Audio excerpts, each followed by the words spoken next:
आमचे सुवार्थेंत बापा आणि पुता मदल्या संबंधांत भावार्थ्यांचे जिवीत भोव आपुरबायेन मेळयला.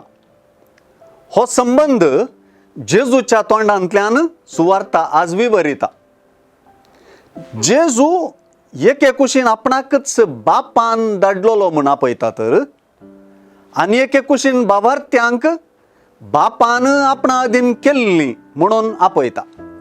अशें जेजूच्याच उतरांनी बापा आनी आमचे मदें जेजूचें मध्यस्थपण स्पश्ट जाता.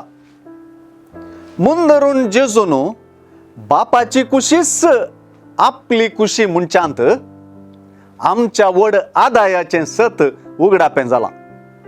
तर बापाची कुशी कितें?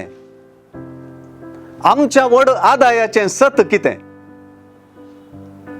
मरण आदाय बिलकुल न्हय, बगार लुकसाण. सासनीक जिवीत मात्र आमकां आदायाचें. जेजून सांगचे प्रकार आमकां म्हणजे बापान जेजू अधीन केल्ल्यांक सासनीक जिवीत मेळोवंक जाय म्हणलीच बापाची कुशी, आनी तांणी निमाण्या दिसा जिवंत उठोवंक जाय म्हणलीच बापाची कुशी.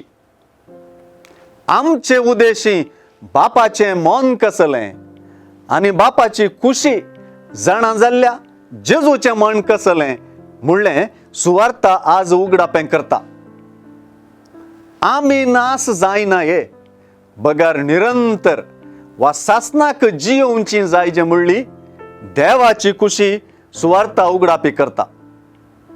मोर्नांतले जिविताक उतरच्याक आनी सासनीक जिवीत जोडच्याक बुनयादी बरीत आसची गजाल जेजूच्या उतरांनी चड स्पश्ट जाता. बाप आमी आपल्या पुता जेजूक सत मानूंक जाय म्हणून आशेता. हांगासर जेजूनच उगडापी केल्ली ही सतां सत मानचें भोव प्रमुख जाता. देवाच्या पुताक लागीं सरचें मोर्नातावन सासनीक जिविताक व्हरची वाट जाता.